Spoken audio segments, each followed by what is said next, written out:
بسم اللہ الرحمن الرحیم۔ ایک مرتبہ ایک شخص حضور علیہ الصلوۃ والسلام کی بارگاہ میں حاضر ہوا اور اس نے سلام عرض کی۔ حضور علیہ الصلوۃ والسلام نے جواب دیا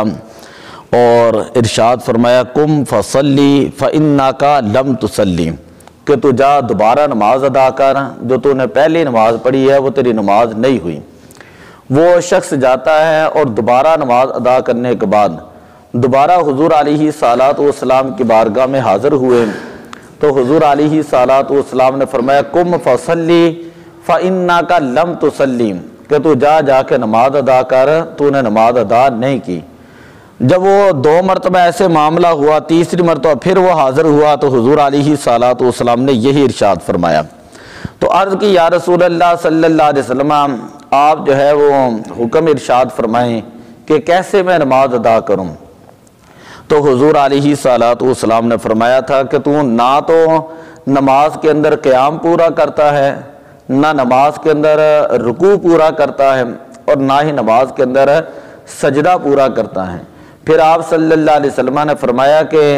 سب سے بڑی چوری یہ ہوتی ہے کہ انسان نماز کے اندر چوری کرے، نہ نماز کے ارکان کو ادا کرے، نہ رکوع صحیح کرے، نہ سجدہ صحیح کرے، نہ ہی قیام صحیح کرے۔ پھر حضور علیہ الصلوۃ والسلام نے جو لفظ بیان کیے تھے وہ یہ تھے اسکنوا فی الصلاۃ، کہ نماز کے اندر جو ہے وہ سکون اختیار کرو، نماز کے اندر تعدیل ارکان ادا کرو اور نماز کو آہستہ انداز کے اندر پڑھو، اور جتنا ہو سکے نماز کے اندر خشوع اور خضوع پیدا کرو۔ خیر باقی باتیں بعد میں ہوں گی۔ آج دوسرا مسئلہ یہ ہے کہ نماز کے اندر قیام کسے کہتے ہیں؟ قیام کا مطلب یہ ہوتا ہے کہ کھڑے ہو کر نماز ادا کرنا۔ کمی کی جانب اس کی حد یہ کہ ہاتھ پھیلائے تو گھٹنوں تک نہ پہنچے، اور پورا قیام یہ ہوتا ہے کہ سیدھا کھڑا ہو۔ فرض ہے، وتر ہے، عیدین ہے، سنت فجر میں قیام فرض ہے۔ بلا عذر صحیح بیٹھ کر یہ نمازیں پڑھے گا تو یہ نمازیں نہیں ہوں گی۔ تیسرا مسئلہ یہ ہے کہ ایک پاؤں پر کھڑا ہونا یعنی دوسرے کو زمین سے اٹھا لینا، یہ مکروہ تحریمی ہے، اور اگر کسی عذر کی وجہ سے ایسے کیا تو اس کے اندر کوئی حرج نہیں۔ جو شخص قیام کے اوپر قادر نہ ہو اور بالکل قادر نہ ہو تو اس شخص کے لیے حکم یہ ہے کہ وہ بیٹھ کر نماز ادا کرے۔ اگر بیٹھنے پر قادر نہیں ہے تو اس کے لیے حکم یہ ہے کہ وہ لیٹ کر نماز ادا کرے، اور اشارے کے ساتھ اس صورت میں نماز ادا کرے گا۔ جو شخص سجدہ تو کر سکتا ہے مگر سجدہ کرنے سے زخم بہتا ہے، جب بھی اسے بیٹھ کر نماز پڑھنا مستحب ہے، اور کھڑے ہو کر اشارے سے پڑھنا بھی جائز ہے۔ یعنی زخم اتنا گہرا ہے کہ وہ یہ سمجھتا ہے اگر میں سجدہ کروں گا تو میرے زخم سے پیپ یا خون نکل جائے گا، تو اس صورت میں اسی وقت اس کا وضو ٹوٹ جاتا ہے، نماز بھی ٹوٹ جاتی ہے۔ تو اب اس کے لیے حکم یہ ہے کہ وہ بیٹھ کر نماز ادا کرے۔ اسی طرح اگر کھڑا ہے تو اگر آسانی کے ساتھ کھڑے ہو کر پڑھ سکتا ہے تو پھر حکم یہ ہے کہ کھڑے ہو کر نماز ادا کرے گا۔ جس شخص کو کھڑے ہونے سے قطرہ آتا ہے یا زخم بہتا ہے اور بیٹھنے سے یہ عمل نہیں ہوتا تو اب اس کے لیے حکم یہ ہے کہ وہ بیٹھ کر نماز ادا کرے گا۔ اسی طرح کہتے ہیں کہ کھڑے ہونے سے محض کچھ تکلیف ہونا عذر نہیں، بلکہ قیام اس وقت ساقط ہوگا کہ کھڑا نہ ہو سکے یا سجدہ نہ کر سکے، یا کھڑے ہونے یا سجدہ کرنے میں زخم بہتا ہے، یا کھڑے ہونے میں قطرات آتے ہیں، یا چوتھائی سطر کھلنے کا خدشہ ہے، یا قراءت سے مجبور محض ہو جاتا ہے۔ تو یوں ہی کھڑا تو ہو سکتا ہے مگر اس سے مرض میں زیادتی ہوتی ہے، تو اب اس صورت میں حکم یہ ہے کہ وہ بیٹھ کر ادا کرے گا۔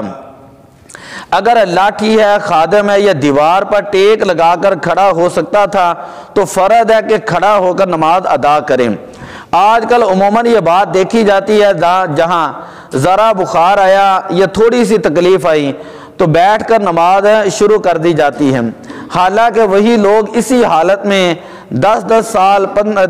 منٹ 15 منٹ بلکہ اس سے بھی زیادہ کھڑے ہو کر ادھر ادھر کی باتیں کر لیا کرتے ہیں۔ ان کو چاہیے کہ ان مسائل سے متنبہ ہوں اور جتنی نمازیں باوجود قدرت قیام بیٹھ کر پڑھی ہیں ان کا اعادہ فرض ہے۔ یعنی کھڑا ہو سکتا تھا لیکن اس کے باوجود بیٹھ کر پڑھی ہیں تو اب ان کا اعادہ فرض ہے، ان کو دوبارہ لوٹانا یہ ضروری ہے۔ یوں ہی اگر ویسے کھڑا نہ ہو سکتا تھا مگر دیوار یا خادم یا آدمی کا سہارا لے کر کھڑا ہونا ممکن تھا تو وہ نمازیں بھی نہ ہوئیں، ان کا پھیرنا فرض ہے، اللہ تعالیٰ توفیق عطا فرمائے۔ اسی طرح کشتی پر سوار ہے تو وہ چل رہی ہے تو بیٹھ کر اس پر نماز پڑھے گا۔ تو یہ قیام کے حوالے سے جو ہے وہ چند ایک چیزیں ہیں۔ ہمارے ہاں تو ایک ویسے ہی ایک رواج بن چکا ہے جو تو معذور ہے اور شرعی عذر ہے، ٹھیک ہے، جس طرح کہ آپ کے سامنے یہ بہار شریعت کا میں نے مسئلہ رکھا ہے، یہ کتاب کوئی ہم نے نہیں لکھی، یہ احناف کی اور فقہ حنفی کی یہ مستند ترین جو ہے یہ کتاب ہے علماء کے نزدیک۔ اور جو میں نے حوالہ جات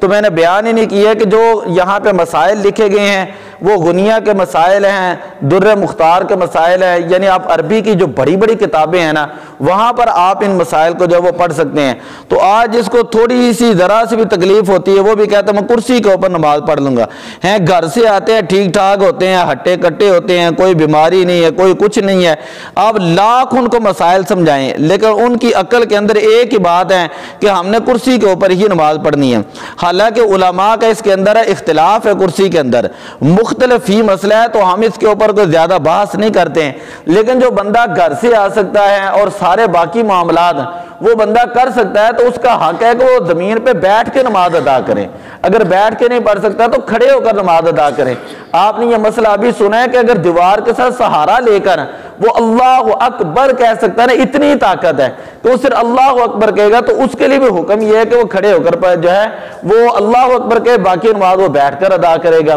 اسی طرح ایک مسئلہ ہے یہاں پر بہار شریعت کے اندر یہ لکھا ہوا ہے کہ اگر بندے کو یہ سمجھ ہے کہ وہ اتنا کمزور ہے کہ مسجد میں جماعت کے لیے جانے کے بعد کھڑے ہو کر نماز نہیں پڑھ سکے گا اور گھر میں پڑھے گا تو وہ قیام کو کر سکتا ہے، تو آپ گھر میں نماز پڑھے گا، جماعت میسر ہو تو جماعت، ورنہ وہ تنہا نماز پڑھے گا۔ حالانکہ دیکھیں مسجد کے اندر کتنا بڑا ثواب ہے، لیکن وہ اتنا کمزور ہے کہ آتے آتے تھک جاتا ہے اور وہ آ کر یہاں پر امام کے ساتھ قیام نہیں کر سکتا، تو اب اس کے لیے حکم یہ ہے کہ وہ گھر کے اندر قیام کی حالت میں نماز پڑھیں کہ جتنی دیر قیام فرض ہے اس کو چاہیے کہ اتنی دیر وہ قیام کریں۔ یہ نہیں ہے کہ ویسے ہی ادھر لگایا ہٹے کٹے لوگ ہوتے ہیں منہ اٹھا کے جو جیسے مرضی نماز پڑھیں، تو یہ کوئی مسئلہ نہیں ہے، یہ دین کے اندر اپنی من مانی ہے۔